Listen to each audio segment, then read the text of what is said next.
Hi, you're watching Bike Routes of Brum, a channel dedicated to finding safe cycle routes across Birmingham. In this video we'll be cycling from Yardley in the east of the city to Chamberlain Square in the city centre. In this route we'll be using mostly quiet streets and protected cycle lanes, including the A45 Cyle Route, and it should take about 35 minutes to cycle. It's not the most direct route, but it does mean that you avoid cycling on Coventry Road, which is always a bonus. I've put a link to the route into the description below so you can download the GPX file for yourself. Right, so we're starting outside of the Clumsy Swan pub in Yardley, just on the roundabout in the centre. We're going to cycle up to the crossing here and then use that to drop down onto Hobmoor Road. It's probably the busiest road that we'll cycle along in this route, so best to get that out of the way early. That being said, there's enough bits along the road to kind of slow cars down, so you shouldn't have any problems here really. We're going to hop up under the curb here and cycle onto the pavement, which I'm not really sure is actually allowed, but it seems the best way to get into Oakland's recreation ground. The entrance isn't particularly friendly for bikes, as you could see, and you might have to get off and kind of push through it. But once you're through, you enter the park itself. If you're not familiar with the park, it sits just off the Coventry Road by Swan Island, and it probably offers one of the best views of Birmingham that you can get outside of the Lickey Hills. It's got loads of stuff here, like an outdoor gym, multi-use game area, skate park, and like a play area for kids. At 9 AM on a Saturday, they do a park run here, which if you're stupid like I am, you'll end up filming like in the middle of it. But it's always nice to have people kind of applaud you as you go past, like this guy did, and I like to pretend it was for me. So once you dodge the runners, we go down this kind of path here, and just where that kind of phone mast is, we're going to take a right, and that takes us to the exit of the park. It's a really narrow gateway here, and I did have to kind of hop off and shuffle through, so just bear that in mind. But this puts us onto Wash Lane, where we head down the hill, take the first right onto Deacon's Road, and then an immediate right again onto Fast Pits Road.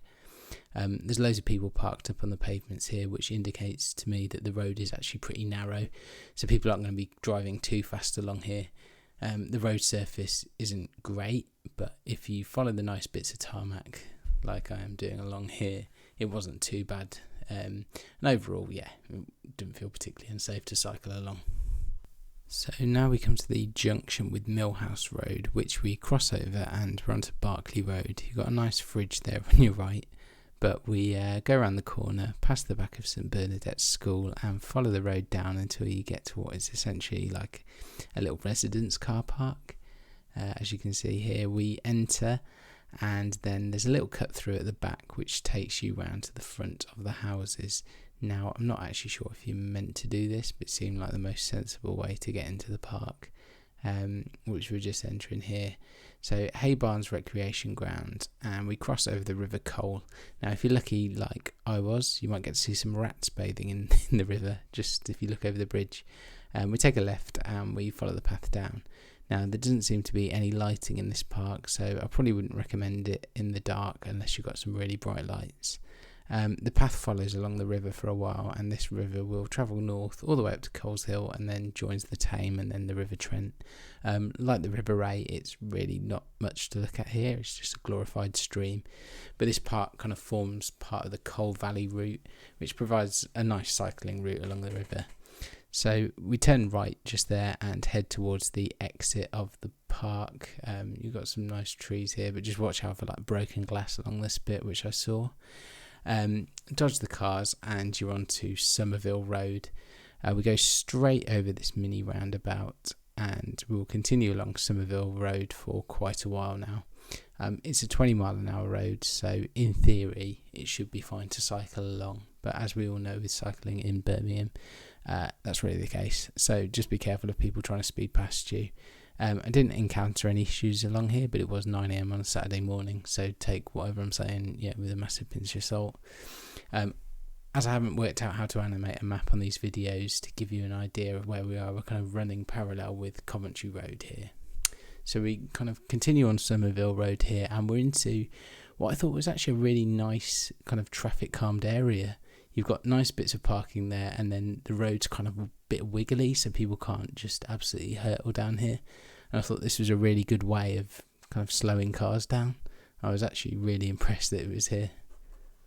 So now we continue along Somerville Road, and you've got Digby Park there on your right. The road kind of curves around a bit, and we dodge these little mini speed bumps. Again, the road surface isn't great here, but there seem to be enough kind of clearish lines to avoid the worst of the potholes, as you can see just there. I think you can kind of just skirt around them a little bit. But we're now going to take a left onto Mansell Road. Now, watching this back, this road felt like it went on forever, even though it's only about 500 metres long. I think it's the big hill in the middle. There's lots of slow speed bumps to slow people down, but you can kind of avoid them on the bike if you just go to the side of them, as long as there's no parked cars on them. The road is on a hill, so just bear that in mind, but it does kind of flatten out, as we can see just up here. It was a relief to get to the top, and then it's actually not too bad. It's quite flat.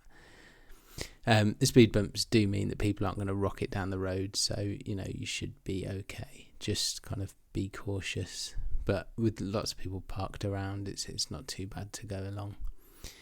But we're now kind of approaching the junction with Coventry Road, and we're going to take a right onto Coventry Road, but we're not going to stay on it for long, because we're going to take an immediate left onto Tennyson Road. Now, I made the decision here to follow Tennyson Road all the way down for basically its entire length, but you've also got the option of popping into Smallheath Park, which runs alongside on the right. Basically, I just wanted to see what it'd be like to cycle down the road, and with all these speed bumps and no real way of skirting around them, it wasn't the greatest cycling experience. And in the future, to be honest, I'd be minded just to kind of go through the park. But having been caught up in one park run, I was kind of hesitant to do it again. I'll be honest, I haven't spent much time in Smallheath Park, but as far as inner city parks go, I mean, it looks pretty decent. It's got a pond, a play area, it's got some trees. I mean, what more can you want, really? We now approach this mini roundabout at the end of the road and go straight over onto Byron Road. There's a little bike symbols which indicate that cyclists are meant to be here. Not that I imagine it makes much of a difference to cars, but overall Byron Road is quite quiet and pleasant to cycle along. Now you can see here that they've tried to create a bike lane that straddles the pavement, which seems like a strange choice. There's clearly no enforcement here, as there were loads of cars parked smack bang in the middle of the cycle lane, despite there being plenty of room on the other side of the road. I think this cycle lane was put in during COVID, possibly to help people to get to Heartlands Hospital. And this is the cycle route now that we're going to follow into the city centre. Token effort's been made to segregate it, but I don't know, it clearly doesn't work in places. So now we hop up the curb onto the shared pathway and come to Poets Corner, so named because all the roads around here are named after poets such as Tennyson and Byron that we've just been down. We cross over this Toucan crossing back onto the shared path on the other side and follow this around along the Smallheath Highway until you get to this kind of little path here that punts you out onto Bolton Road, and as you'll see, an actual segregated bike route. Hooray! Now, compared to the last one, this was designed so much better. Just by sticking the plastic ones in it and not making it straddle the pavement, they've made something that makes it actually usable. The one downside that I did notice was that it clearly hadn't been swept in quite a long time, and there did seem to be lots of bits of broken glass sparkling in the sunlight, and I'm surprised that I didn't get a puncture along here.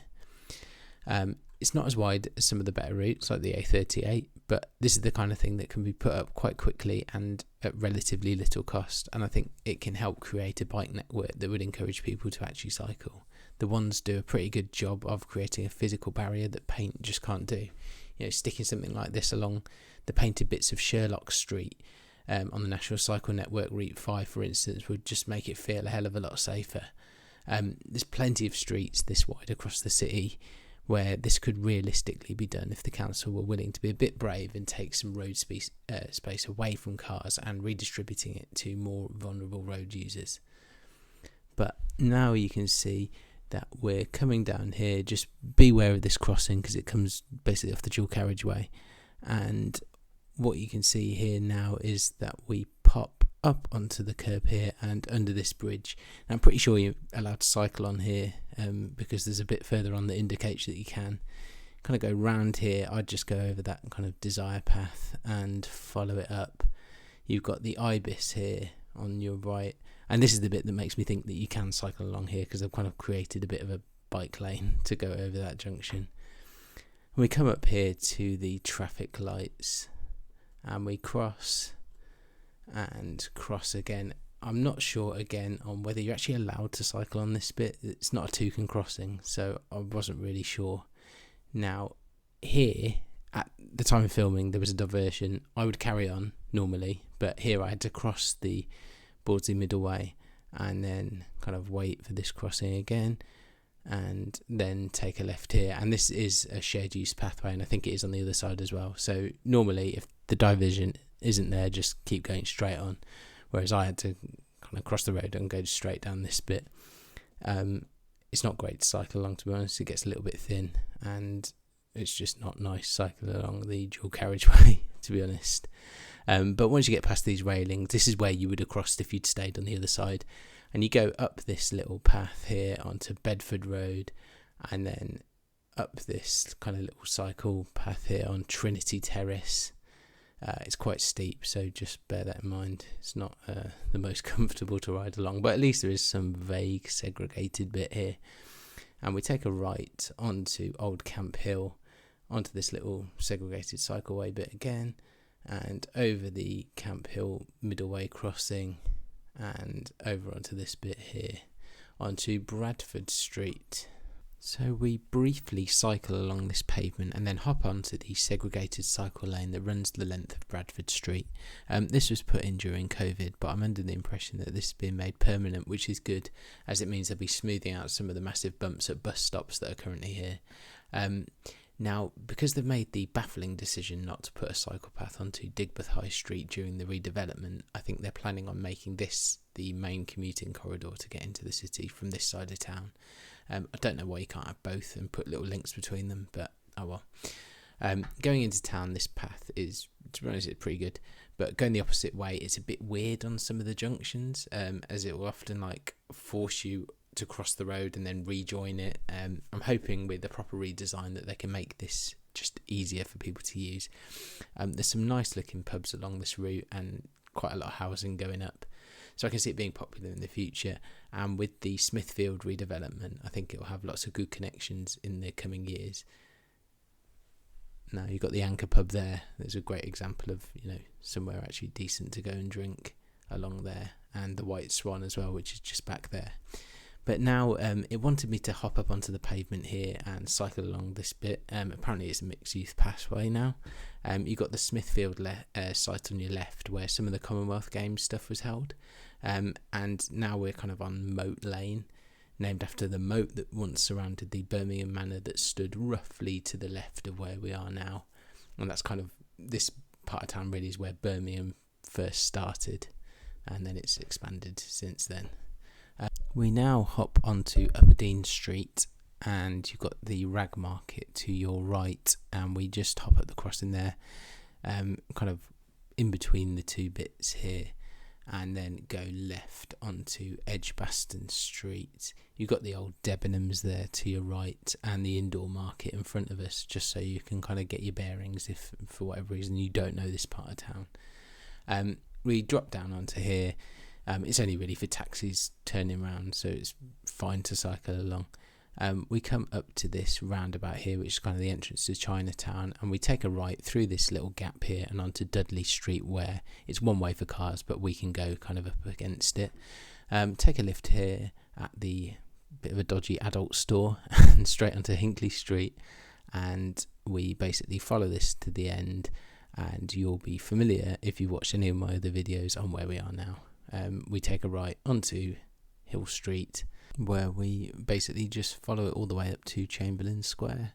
It can be a bit busy sometimes in Hill Street, depending on what time of day you're going along, but usually it's just cars and taxis that are going into that right hand filter lane to then go into the new street drop off thing.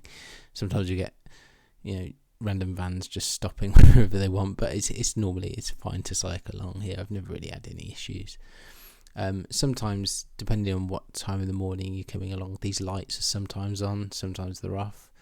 You just use your judgment to go through. but you go over the crossing and then onto this kind of steep bit of hill street. Just watch out sometimes of cars coming out of this left hand side. So I've had a few idiots pull out without really looking, but mostly it's alright. You've got this kind of really steep bit, and then we go just round these little seats over the tram tracks, and you're into Victoria Square, which should now be open, but probably by the time this is uploaded, the Christmas market will nearly be on, and it will be really busy again.